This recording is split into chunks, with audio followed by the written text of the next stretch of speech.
All right. Happy Monday, everybody.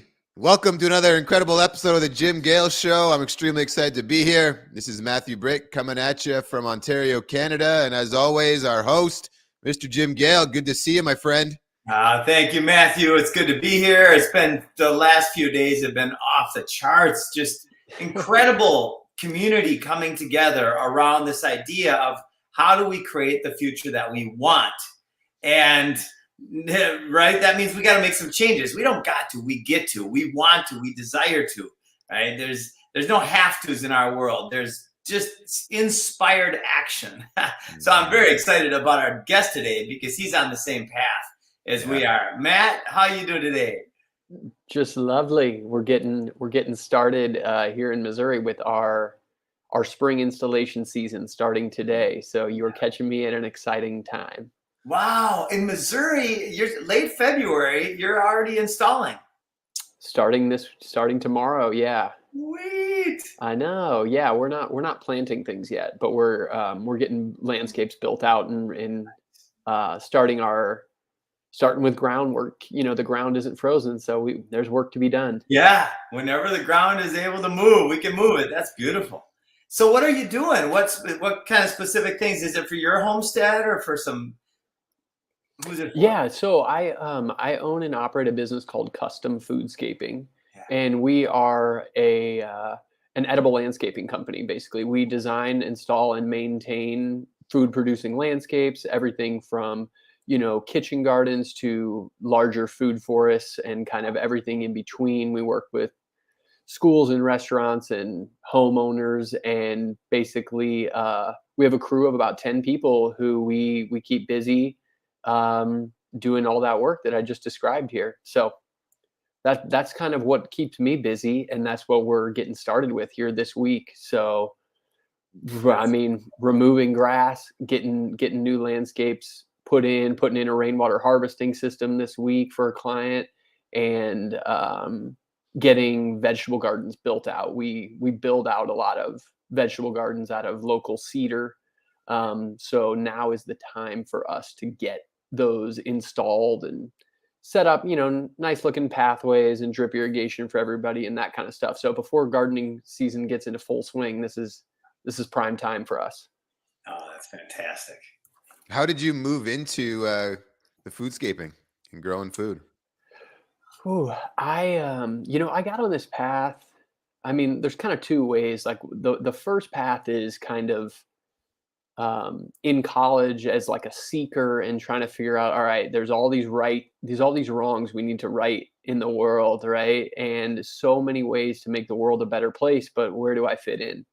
And I was lucky enough to do the Peace Corps after college, and I got this rural farming assignment in Paraguay, and I immediately got thrown into an environment where I was surrounded by incredibly skilled and knowledgeable farmers who knew every insect, knew every plant, knew how to build their own houses and fences, and I was like skillless and totally baffled by how little I knew. And of course, it's the Peace Corps. I'm supposed to be making a contribution. I have so much to learn, and really spent that time learning. And I was super lucky that my trainer in the Peace Corps was really agriculturally centered. I was in this business sector of the Peace Corps because I had studied entrepreneurship in college. So I was supposed to be working with a sugarcane farming cooperative, but then immediately got so smitten with the farming and the growing your own food. And my trainer, as I mentioned, he was super agriculturally focused. So he took us in our first week of training to this permaculture farm, this incredible food forest. And they had, they were just huge mango trees, avocado trees, strawberries growing all over the place. They had 4 pigs that they were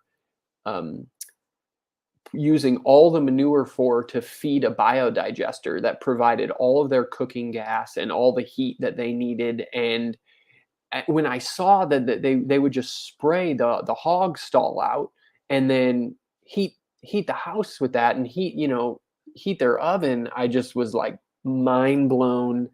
Okay, there's a whole world out there I need to discover. I need to learn how to do all this stuff. So I've kind of been on that journey the last 15 years. And then 5 years ago, started custom foodscaping because I was here in town in St. Louis managing the organic farm school that we have here in town.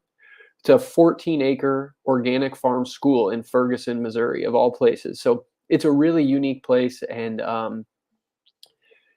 I was there, and people are always like, how do we have our own little earth dance? The farm is called EarthDance.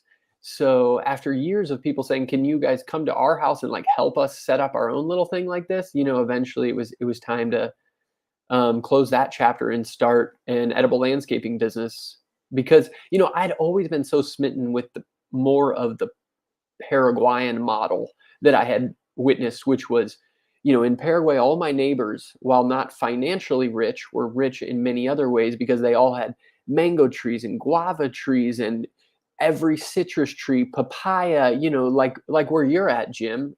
It's like food is just raining down from the sky constantly. And every single month of the year, a new tree is coming into its season. And I was just amazed by that whole experience and like, yes, this is what I want. I want to walk outside and just have abundance that's getting more and more fruitful each year as I spend more time enjoying and less time, breaking my back. So that's kind of been the trajectory that I've been on. And that's brought me here at this point. I just want to go over one thing. You said it gets more and more fruitful every year, and you implied with less and less labor. That's the food forest way. That is exactly right. That's my favorite part about a food forest is you put it in once correctly, and that just gets better over time. Yeah, that is just we get that when it comes to banking and finance, but when it comes to growing food, we don't like to follow the same model of investing in long-term gains that are just residually providing for us. That's so beautiful.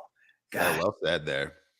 So as far as your business model goes, so you've got 10 people that are pretty much full-time, is that right? Or yeah, we got a few part-timers in there as well. Yeah. So a few part-timers, but that's amazing. So you're keeping 10 people busy putting food in the ground for your customers in St. Louis, Missouri. That's right. That's just awesome. How long have you been doing it there in St. Louis? All 5 years. We're going into our 6th year here, starting today. So we're still young. Yeah. But yeah, you honed in on something that really is what pumps me up, maybe more than anything, is the idea of keeping a staff, and giving people employment in this. Because when I got into the permaculture movement 15 years ago, the idea of how do you make a living inspired by these ideas of the, and all the books we were reading. And it was like, well, I don't really know, I could start a backyard home. I could start a homestead, but that's more of a lifestyle, maybe less of a living. And I wasn't in a position to like move out of town and start a homestead for a bunch of different reasons. And so the idea of starting the edible landscaping company and putting people to work and creating a livelihood where people can be outdoors every day with their hands in the dirt, getting exposure to all the plants, and just keep getting people jobs where they get to use the skills that I would argue are the ones that matter. How do we survive on planet Earth? How do we harvest water? How do we rehydrate the hydrological cycle? How do we create abundance for people? And how do we bring them down that path along the way? Because we've got dozens of maintenance clients, and a lot of these maintenance clients we go out every month and we're weeding and we're pruning and we're, adding compost and we're teaching them along the way because they want to be a part of this, but they've got their own lives, they're busy doing their jobs and they've got kids. And so we see ourselves as, filling that niche so that they can have that dream, because many of them are just as pumped as I was when I started down the path 15 years ago, but they weren't, they're not in a position to just like, start a foodscaping company and devote their life to it. I was lucky that I found it early. Yeah. Oh man, you got way ahead of the curve. Like it's starting to be recognized, and I would say like right now it's starting to be recognized as a stack of values, right? Like food security, the price of food is going up, and all of the whole global world war thing and all that. So your timing 5 years ago is just awesome. Yeah, sometimes we say it's like an industry whose time has come. You know, it's just like We say that too. right? Mhm. There's no other time in history when the idea of paying somebody to come, design and plant your garden, that would have just been something that people would have laughed at. Yeah. Do you by chance know the rest of that quote? The time has come one? No, tell me. So Victor Hugo said, "There's one thing stronger than all of the armies of the world, and that is an idea whose time has come." Mm. And this is it. Okay, beautiful. I'm gonna have to make note of that one. Yeah. That's So now you've been installing edible landscapes now for 5 years, and I would imagine you've got a fairly decent client base that you've built out. My question is, have you been able to inspire them to help with more growth? Like, are they out there talking to other people about putting more food in the ground? Are your clients maybe participating in helping other people have their food forests installed? Anything like that been going on yet, or is it still too early, you think? I would say a lot of that stuff happens when I'm not there. Um, Mm, I think a lot of what you're describing are the real conversations where like neighbors talk to neighbors or restaurateur talks to clients. We have we're very lucky in that like one of our biggest clients is a really like James Beard awarded restaurant in St. Louis, and it's gotten a lot of press and a lot of foodies go there. And this winter we were meeting to talk about the garden this year, and the owner was telling me about how like when they're on a wait, or when people just have time, like they'll give people just like tours of the edible landscape space, and they'll just say, here, try smell this lemon verbena, try a bite of this mint.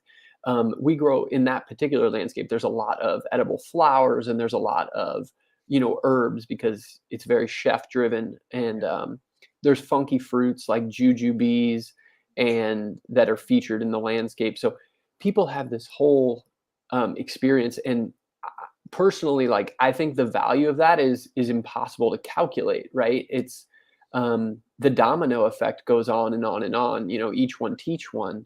So I, I think it's happening constantly, and that's why it gets me really excited to do more publicly exposed visible jobs as well as front yard jobs. Our biggest job from last year, I guess, it was a super suburban site, and they have a big backyard, but the owner was like, we specifically want a front yard garden and food forest. wow. And she wants it to be a source of education because she's all there in terms of how the edible landscape can have both social and neighborhood benefits and the food benefits for them as a family, and she wants to have as many conversations as possible. And so I don't know if that answers your question, but I think I think it has a lot to do with things that I'm not seeing, more than things that I can tell you about. okay. I've got a question too. 5 years in, when you started 5 years ago, usually when you start kind of slow, typically. Yeah. How many food forests did you put in maybe the first 12 or, the first 1 or 2 seasons? About, is a general estimate. Oh man, let's call it like 20. Okay. A lot of our jobs are not as sexy as like a whole food forest. I'm not gonna lie and say like that. Sometimes it's just we gotta. Hey, I'm dreaming of like getting rid of this honeysuckle and planting an asparagus patch. Like, can you help me with that? Yes, we can do that. So it's not always like a whole transformation per se. Right. But it's interesting. we got started as edible landscaping and food forests and forest gardens and all that stuff. And then we have really changed our language a lot around the food forest, because we have realized that, being in a cold climate, and having the raised garden beds as like a complementary business is so key to keeping people busy 12 months a year. So we have really started to talk to people. We have really ramped up the like kitchen gardens and the vegetable gardens as kind of an equal partner in addition to the food forest, so that we can do more food forests, because we've found that so many people are less intimidated by the edible landscaping, and they find it more approachable to start with the garden, and then we can start to slowly build out from there, which allows us to hit a demographic that's a little bit less crunchy and more suburban. Yeah. Ah, that's awesome. And that's actually really good for our whole team to hear and to know, is the best way in is through what people already get, what they already understand. And that is gardens, right? So you say, Yeah. hey, we help you grow, your annual garden. What we love the most, and correct me if I'm wrong, Matt, is the food forest. That's what I'm most into. But there's a lot of people that are really get jazzed about veggie gardening, and hey, more power to them. I think Totally. we need it all. But We do. Mhm. yeah, call me a lazy gardener. I'd rather have a tree that uh, produces annually without the need to get the seeds and the garden prepped every year and put the insect netting and the row cover out every year. It suits my aesthetic and my speed more. But I think that there's definitely nothing wrong with a tomato plant. So Right. No, we've got so many tomatoes, and they're perennial Florida Everglade tomatoes, and they just keep coming back, and we don't have to do anything. And it's just, we got tomatoes coming out of our ears. wow. Yeah. So how are those food forests, the ones that are like 5 years old or 4 years old, when in your zone do they start really popping? Mm. Yeah, around that 5-year mark is when I would say is when the trees really start to pop. Of course, it's not all about the trees. We can plant, interesting perennial vegetables and ground covers that are rocking in year 2. Yeah. One of the first food forests that we planted was at a school, and we planted so many perennial herbs, different mints and anise hyssop and lemon balm and chives and garlic chives. And like everything was just so lush and full 1 year later. I mean, there was a million things for the kids to go Awesome. eat the garlic chive flowers and to make mint tea and to go study how many pollinators are flying around the anise hyssop. So I think that it's in terms of calories, it really starts in year 5. And we went back this year, and the king fruit tree in our climate is the American persimmon. And we planted these awesome grafted American persimmons that make these beautiful, huge seedless fruits.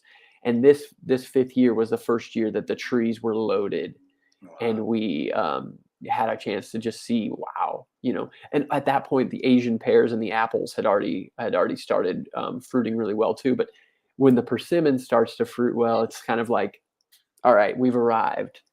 That's so cool. So you said that was one of the first food forests you installed. Was that a school?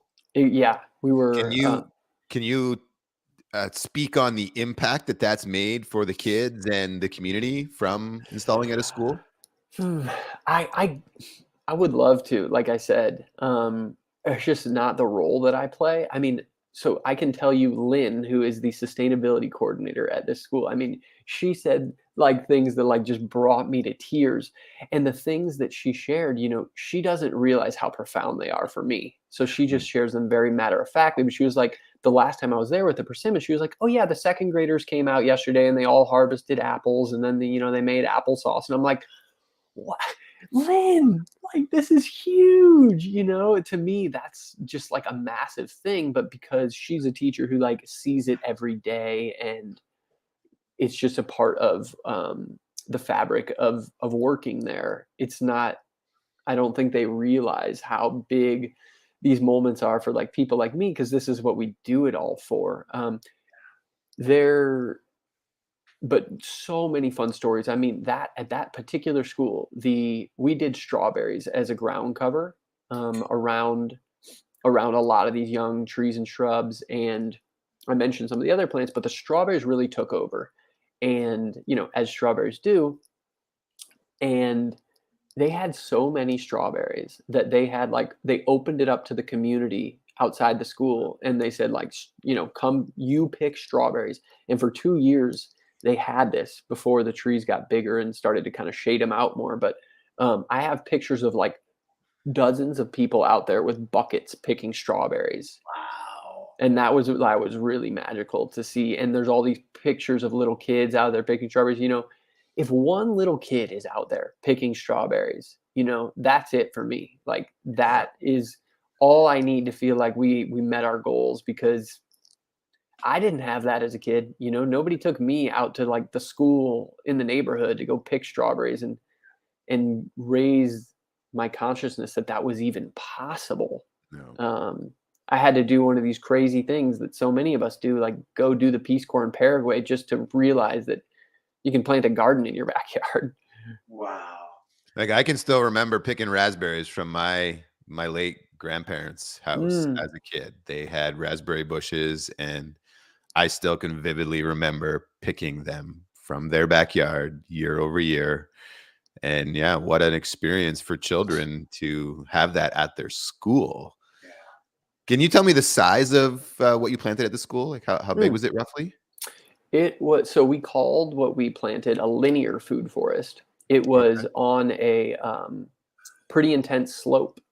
So we went out with the berm and swale approach, and put 200-foot rows of linear food forest on contour swales, and then so there's probably 18 fruit trees with a fruiting shrub in between each fruit tree, and all those ground cover plants that I mentioned there. That is so cool. When I was a kid, I remember every fruit tree. To this day, when I drive by places I grew up when I was in my, single digits and young 11, 12, 13, I will look for the same fruit trees. And a lot of times they're still there. There was one grapevine that was there for 30 years. And now the last couple of times I went back, it wasn't there. But every year in August and September, we would go eat so many grapes, we'd get sick, but we would keep doing it. And the apples and the pears and the plums and, oh my God, and the raspberries and blueberries. I remember where the strawberries were along the railroad tracks, right? And every year we'd go and we'd just grind on strawberries. So where was that, Jim? That was in Minnesota. Oh, wow. Yeah. And that's the way it should be everywhere. That's our vision, right? Is how do we catalyze a shift that leads to mass adoption of simply using our land wisely? Yes, this is the question.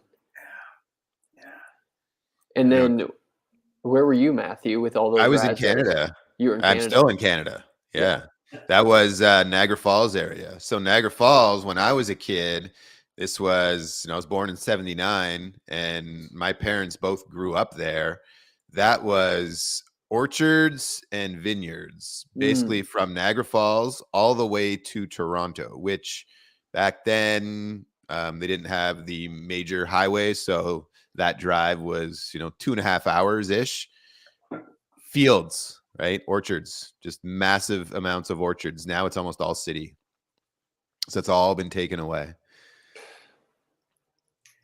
Replaced it with grass. Wherever they did have no concrete or buildings, they have lawns. Yep. Yeah. Well, that's our opportunity, right? This is the biggest opportunity in the history of the world to transition our planet. Yeah. So Matthew or Matt, what are your plans? Do you have a vision going forward? Any plans that are exciting to share? Oh man, one of the things I'm most pumped about is like the work that we've kind of transitioned over to the Foodscaper. So we started this work with Custom Foodscaping, and which is our design and build edible landscaping company. But then we started another company called the Foodscaper, which is the online headquarters for edible landscape professionals. And we've done 2 years now of having a conference for edible landscaping professionals to connect and learn. We've got a podcast where we interview experienced edible landscapers. We've got all free webinars where people can take classes and ask questions. About we had a whole webinar series about. Interestingly enough, you might get it. Did you hear about that food forest in Atlanta? Yeah. So the guy who I guess was the first farm manager of that food forest did a webinar on on that experience. And so, yeah, basically, like so many industries, we realized like the foodscaping industry, as we call it, is lacking that community piece, so we are throwing our hat in there, trying to bring people together so that the other companies who are kind of like boots on the ground like us, so that we can network, we can share, we can learn from each other, and geek out about the ins and outs of what it looks like for us to make these projects happen. How do we get from pie in the sky dreams to what accounting software are you using, and how do we present designs, and what do contracts look like for clients, and how are you budgeting, and how are you paying people over the winter, and all these questions that are the business side of our work and the day-to-day of just managing a crew and equipment. I mean, we love talking about trucks and trailers and equipment and all the things that make the work possible. Yeah. So that's kind of all happening over at the Foodscaper. I'm pumped about awesome. the work that we're doing over there. Incredibly valuable for anybody who wants to be in this business to be part of that, because you've got all the resources and you've got the history to share. We learn through a lot of the mistakes we make, and we go, oh, shoot, not doing that again, right? Heck yeah. It's the only way to learn. Oh, man. And as you say about bringing the community together to collaborate on solving issues and look at solutions for different things inside their business, that is a massive need in the marketplace for sure, because a lot of people in most industries, they feel like they're kind of siloed, right? Separate, because they're all competitors. So guy over here can't tell me what he's doing because he's afraid I might do this or that. And it doesn't need to be that way. We have to have so much more of a collaborative approach to working together. And what you're doing with Foodscaper looks like it's a great way to create that type of a community and collaboration, which will help everybody win, right? It's that concept of the rising tide rises all ships. Heck yeah. Right? And we're in that place right now, as more people every day are realizing I need to take some of these things and implement them into my own life so I can be more self-sufficient. Yep. That is, that you're spot on, because as you were saying, Jim, the amount of grass out there is unfathomable. So there's so much market growth potential for 1 million more foodscaping companies to join. And I am just blown away every time I relook at the Foodscaper. Like, we have a directory of all the foodscaping companies that we've found across North America. And just to see that people are making a living in like smaller markets, and just little towns where, especially, if there's like a little progressive bend to the town. And I was thinking about that a lot with the themes that you set out in the email you sent me, which is like one of the themes being freedom for this show, and just how this is ripe for entrepreneurship. And this industry is so ripe for people saying, heck yeah, like, I am so passionate about this stuff. Like, I just want to start doing it for other people so they can join the party, because they are, for whatever reason, like, not going to grow this food forest themselves. So I'll help them. Yeah. And it sets both of us free. It sets the business free to grow and expand, and it sets the people free to get back to what is so primal and important, that connection to the land and healthy food growing right outside their yard. Yeah. And it solves all the world's biggest problems on top of that, which is mass extinction, deforestation, cancer, diabetes, heart disease, hunger, and tyranny. Like there's really not many reasons not to do this that I can think of. I can't even think of one. Right? If you're going to grow something, if somebody has land and they're going to grow something on their land, it might as well be something edible. And also beautiful. And also butterflies and birds and bees. Yeah. That's one of the things that is kind of a little bit of a mantra for us. And I feel like, a lot we riffed on other landscaping companies that we've heard saying this, but everything has to be edible, if not for us, for the insects or the butterflies or the bees, so it doesn't necessarily have to be a food crop, but it has to support the ecosystem's overall robust nature. And I think it's Doug Tallamy, who's written a lot of the famous books recently on native gardening and planting natives, is said, like, if nothing is eating your plant, then it's not a part of the ecosystem. So we need things that are interacting with all the birds, the bees, and the butterflies, not just looking good. Yeah, exactly.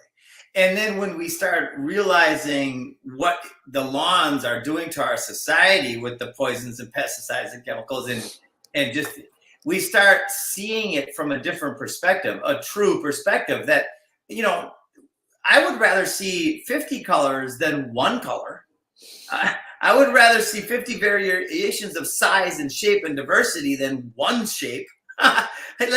It's like taking all of the diversity out of life when we look at a lawn. It's a biological death zone. Mm-hmm.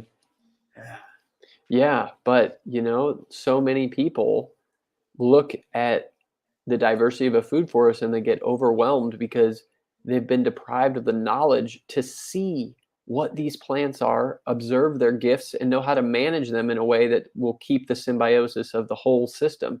But once you have that knowledge and skill to be able to see, oh, I know this plant, and work with them all individually, all the overwhelm, can start to fade away. But of course, that takes years of learning, whereas you can teach somebody to mow a lawn in a day.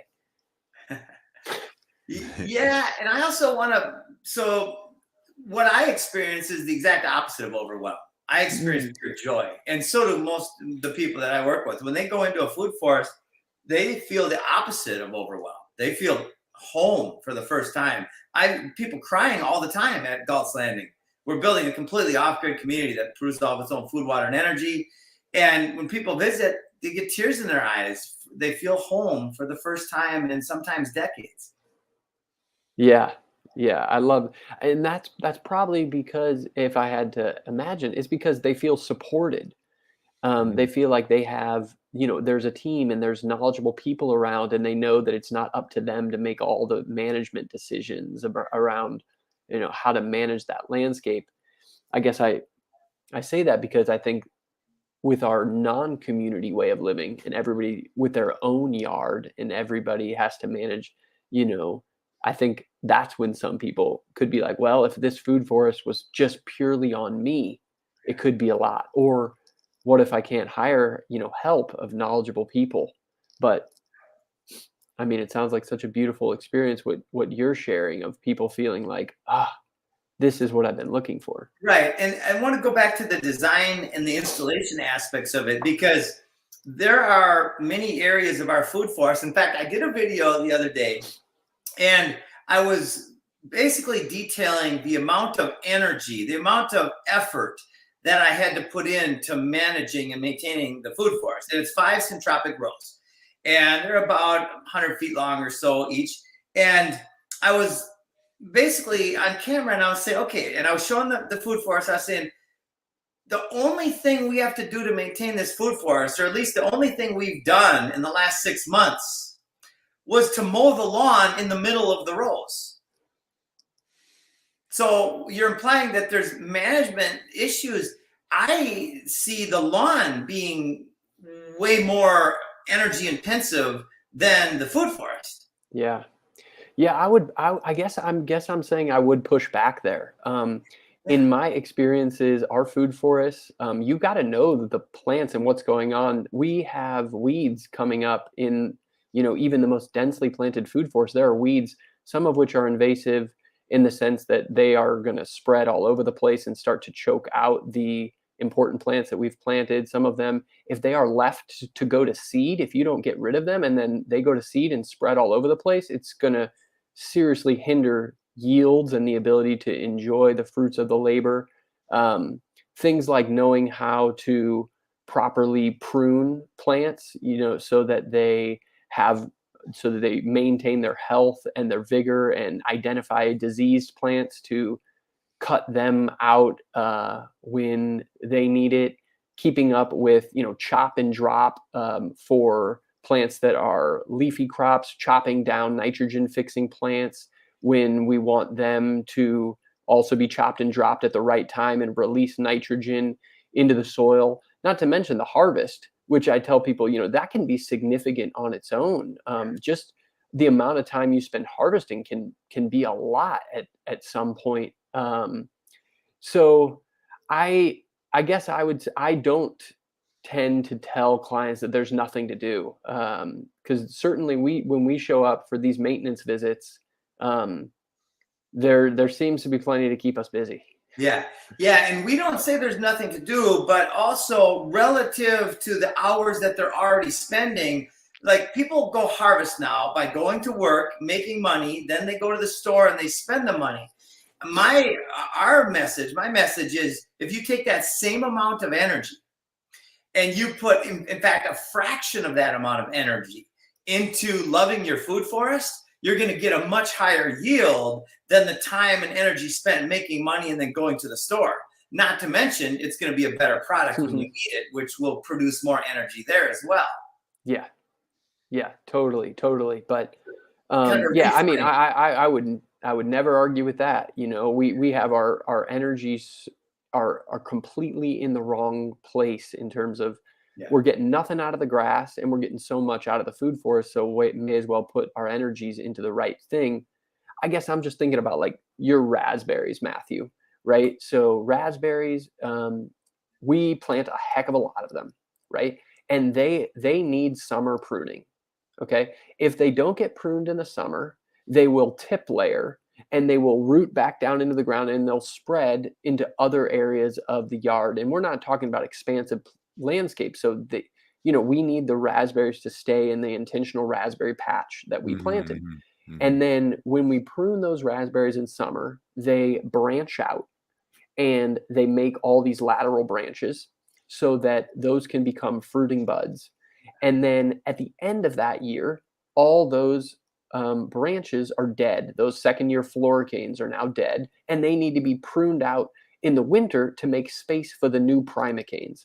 So these are the types of things that we do, on maintenance visits. We're just taking care of plants so that those raspberries can get pruned, so the dead raspberries can get pulled out.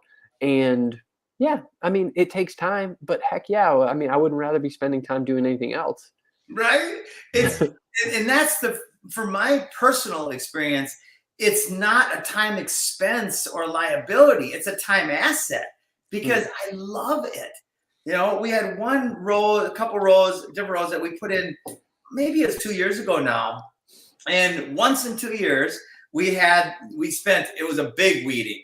And then we learned, because on the one end, we planted a bunch of sweet potatoes. Where the sweet potatoes had created ground cover, we had almost zero weeding. Where we didn't have sweet potatoes creating the ground cover, we had significant weeding. Right? So then now we put more sweet potatoes in. So that reduced our weeding, and so on and so on and so on, right? Yeah. For sure. Fun learnings. Yeah, the more plants, the more competition, the less weeding. Right? Yeah. Oh, it's a labor of love too. That's what I want to convey more than anything is there's something that you can feel when you walk into it. When I walk into a food forest, I feel it. It's palpable.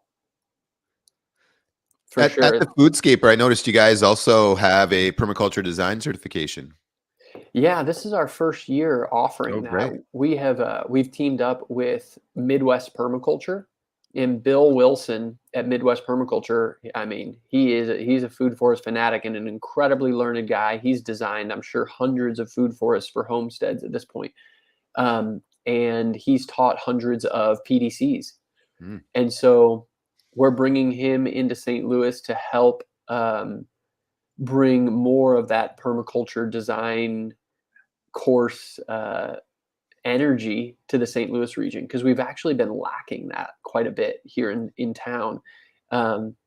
So we'll be having a farm-based PDC where people will have the chance to camp out on the land, learn every day, meet other people who are so pumped about this stuff. That's like maybe the best part about all this stuff is, right? It's just like, I'm going to unplug. I'm going to meet other people who are super pumped about this. They're going to have other passions and skills that they're going to share with me. I'm going to have a network with whom I can build my dreams and not, just be in my own world, because a lot of people don't have even their romantic partner, if they're in a partnership, with whom they can share this stuff, so they need to get out there and network and find other people who are lit up about this stuff. And, so we're thrilled to be hosting Bill. I did a course through Bill years ago and thought he was a phenomenal teacher. He's all pumped up.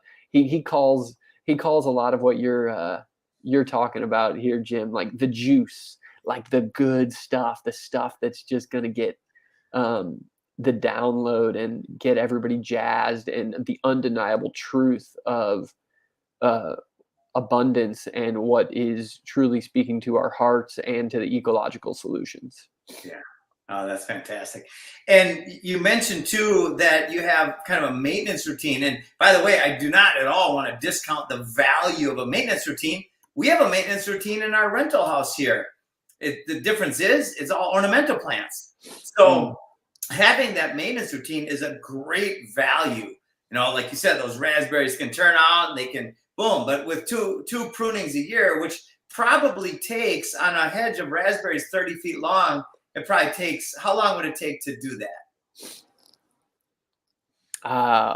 Half hour each time. That's exactly what I was thinking. So relative to the value you get, that half hour twice a year, is it twice a year that you?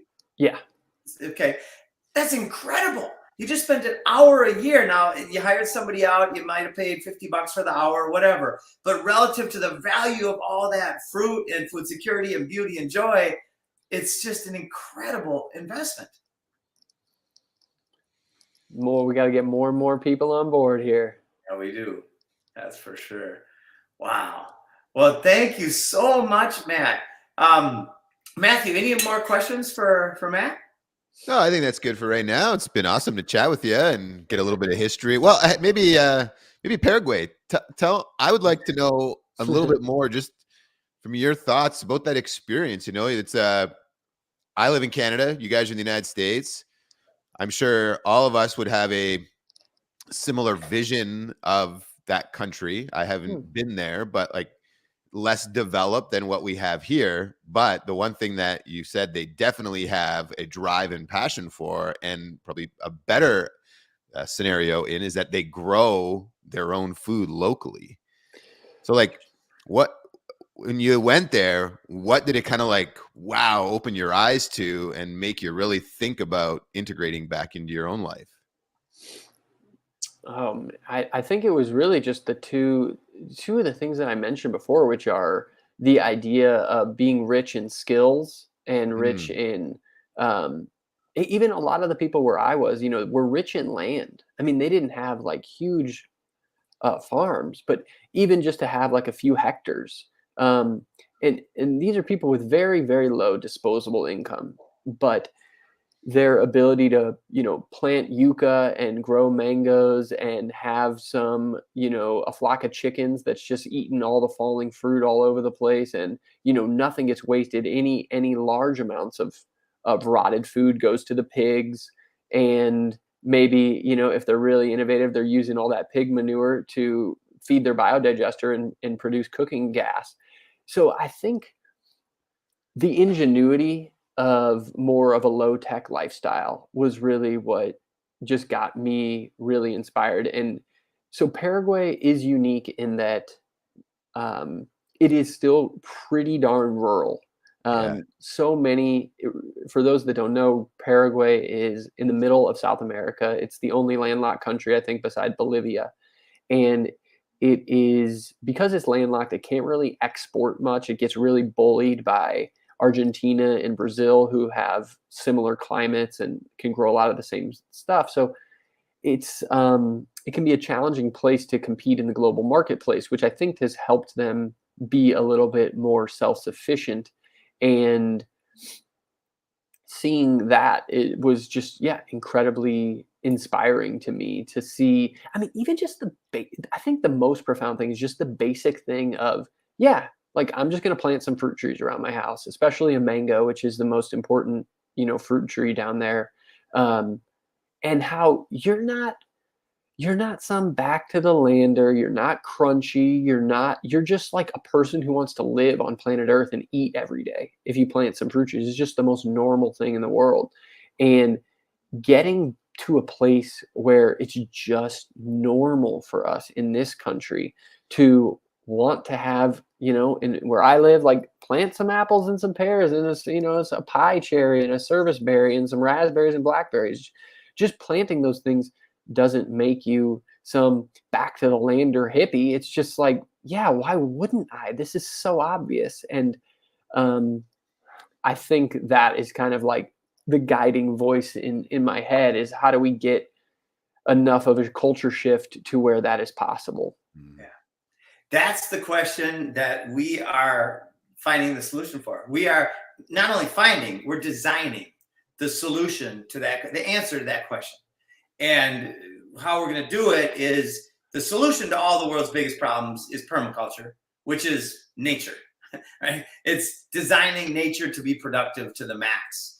And then the next layer is the organizers. And we're attracting all these amazing organizers and Emmy award-winning message creators and generals and Green Berets and all these amazing people. Then it's about the message itself. And that's where we all come together and we dial in the message so that it's embarrassingly simple, or I like to say joyfully simple.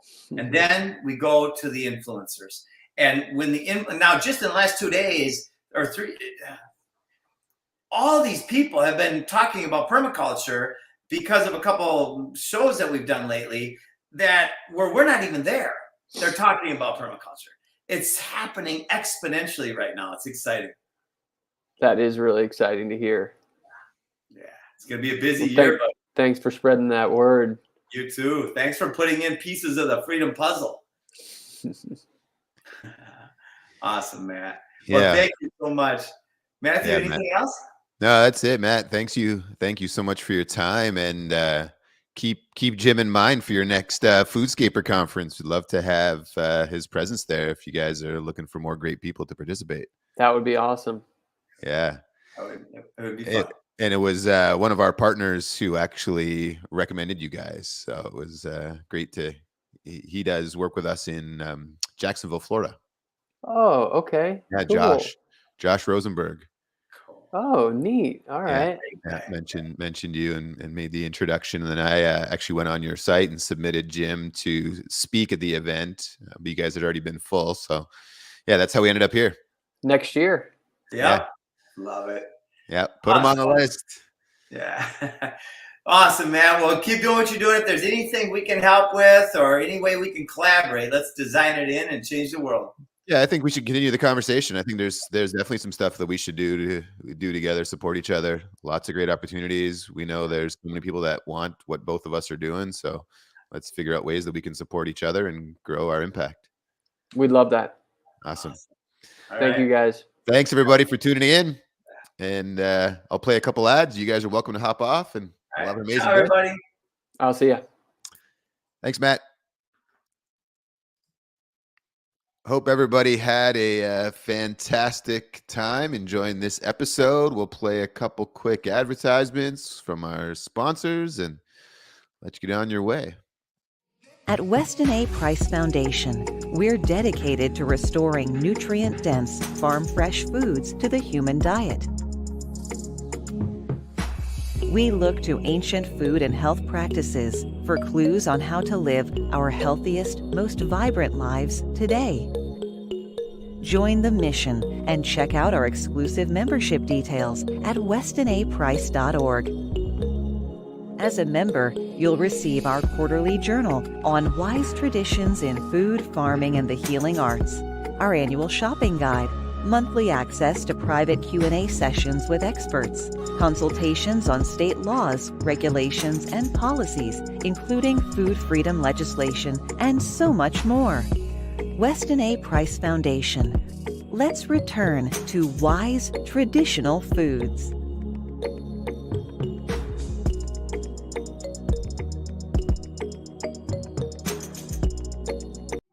Hey, Jim Gale Show listeners, again, thank you for tuning in. We love having you here. We're so honored. And, you know, I wanted to give you a little bit of exciting news. We've decided to offer complimentary food forest strategy sessions with a certified permaculture designer. These are 30-minute sessions where you get to sit down with someone who can really help you with a strategy for your own property. It's a great chance for you to ask some questions and learn and just really to dig into what's possible. This is 30 minutes with someone who's certified, knows all about permaculture and what's possible using this incredible science and working with nature. So head over to foodforestabundance.com and schedule your 30-minute food forest strategy session today. Again, that's foodforestabundance.com. And remember, get yourself registered for that 30-minute strategy session. And for doing so, we're going to give you a $100 coupon as well. So get over there, have some fun, learn about what's possible for you and your own property, and let's get growing some food. Thanks again for tuning in to the Jim Gale Show.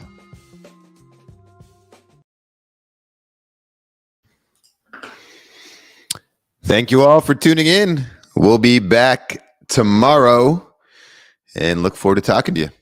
Have an amazing day.